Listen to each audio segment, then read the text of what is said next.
Amali yang notabene itu para mudir, kemudian Dema Amali yang notabene itu para mahasantri, dan Dema internal Mahat Ali se-Indonesia. Itu definisinya yaitu Dewan Mahasantri Asosiasi Mahat Ali Indonesia. Terkait roadmapnya atau peta kalau ibarat kata kita itu kan di organisasi itu filosofinya kan banyak. Kalau kita ambil dari mobil, kira-kira ketika kita sudah masuk mobil dengan nama mereknya Dema Amali, ini kita mau kemana kan gitu. Petanya atau roadmapnya Dema Amali adalah organisasi yang basisnya keilmuan. Jadi kita tahu bahwa kultur budaya santri semenjak dulu ya ta'allum wa ta'lim, ya kan. Tidak ada yang lain. Tentu di sana menjadi penghayatan kita atau penghayatan para pendahulu yang statusnya menjadi foundernya Dema Amali untuk menjadikan Dema Amali ini wadah organisasi perkumpulan mahasantri se-Indonesia yang petanya nanti basisnya atau basicnya di keilmuan. Itu terkait roadmapnya. Kalau terkait prinsip programnya, itu sering saya ulas bahwa prinsip program di Dema Amali, karena kita itu tentu tahu Ma'had Ali semenjak dulu itu direstui oleh ulama-ulama yang kaliber. Salah satunya yang dari internasional itu ada Syekh Yasin bin Isa Al-Fadani, Syekh Muhammad Al-Maliki, dan Syekh Hasan Usman atau Syekh Usman. Itu telah direstui bahwa basis kita atau basic kita itu di keilmuan kitab salaf, kitab ning, dimana itu berawal dari empati para masyayikh dulu. Banyak kali atau bisa dibilang santri itu di era 90-an itu saya sudah empati bahwa kualitasnya menurun, maka perlu diinisiasikan untuk dibentuk atau dibuatkan wadah perguruan tinggi untuk melanjutkan jenjang yang lebih tinggi. Itu terkait basicnya kenapa kok Dema Amali basisnya keilmuan tadi, karena restonya Mahat Ali itu fokusnya di kitab salaf atau kitab kuning. Maka prinsip program yang ada penghayatannya tentu di khazanah keilmuan yang salaf, dimana kita proyeksikan program-program yang ada di Dema Amali ada 8 bidang itu, dimana wujud program itu harus representasi atau terjemahan dari 3 poin, yakni gimana ada sebuah program yang nanti bisa digunakan untuk memperbaiki diri, yang kedua khidmah ummah, terus 2 niatan ini butuh ada support system. Maka 3 ini menjadi prinsip dasar untuk mewujudkan sebuah program, yang mana kita tahu bahwa itu Hasan dulu baru Muhsin, Soleh dulu baru Muslih. Berarti secara singkatnya Dema Amali ya wadah, kemudian wadah pergerakan, lebih spesifiknya wadah pergerakan mahasantri. Gini Mas Nabihis. Jadi visi atau targetnya Dema Amali itu menjadi pusat pergerakan mahasantri di 2028. Masih panjang. Cuman gini, di pocket atau buku induk Dema Amali itu berdiri 2019 sampai 2028. Itu fase organisasi pertumbuhan dan perkembangan tiap tahun itu sudah ada. Kalau kemarin tuh saya raba-raba di periode saya ini fokusnya di pengembangan iptek, ilmu pengetahuan dan teknologi.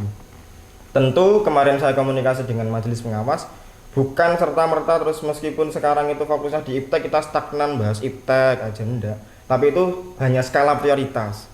Jadi tidak menutup kemungkinan kalau semisal ada di periode sebelumnya atau fase sebelumnya yang belum sempurna, kita sempurnakan di periode ini, atau jenjang yang seharusnya ada di 2026, 27 kayak jaringan kemitraan antar lembaga yang punya seirama satu visi misi itu kita guide, itu ada di 2026 atau 27 kita realisasikan sekarang, tidak apa-apa. Jadi skala prioritas aja, tidak kok stagnan. Itu terkait targetnya menjadi pusat pergerakan mahasantri.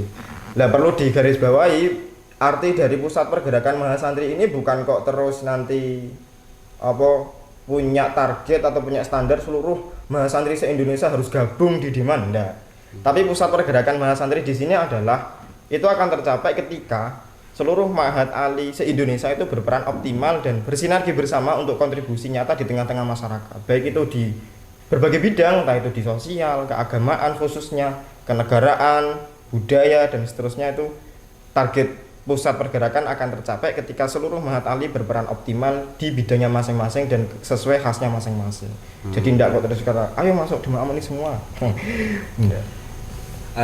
Kalau tadi ya, gini, saya kan juga sudah 3 tahun bersama Mas Miftahur di Al Iman. Kalau ngomong masalah organisasi itu pasti punya prinsip awal kalau di pondok ya Mas ya.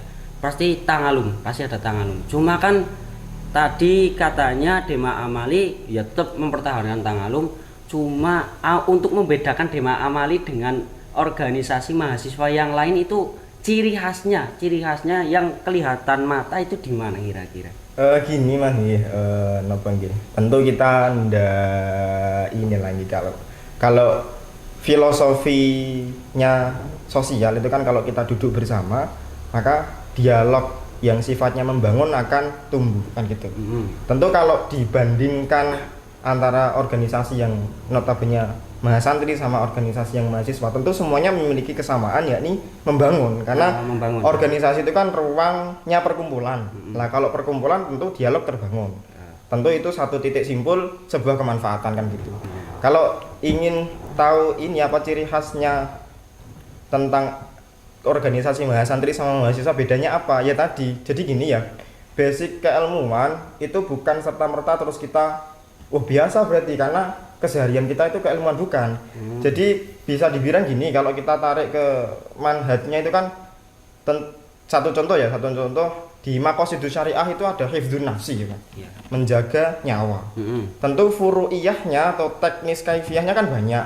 Sehingga nanti haram untuk membunuh, terus nanti harus menjaga nyawa. Kalau nanti banding-bandingan antara kehilangan harta sama kehilangan nyawa, dan itu kan furu'iyah yang banyak sekali, teknisnya banyak sekali. Lah maqasidnya Dema Amali itu khasnya di keilmuan. Lah tentu untuk mengimplementasikan kata keilmuan itu banyak banget. Bisa nanti mulai program-program bidang keperempuanan, kemarin ada wujud program konseling ummah gitu kan.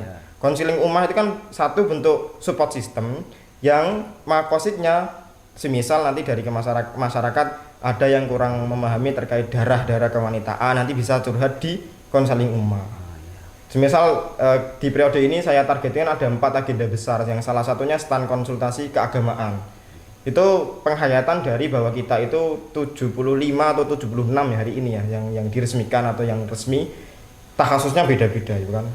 Prodinya beda-beda. Ada yang fikih, ada falak, ada yang tasawuf, tarekat, ada yang hadis, peradaban dan seterusnya.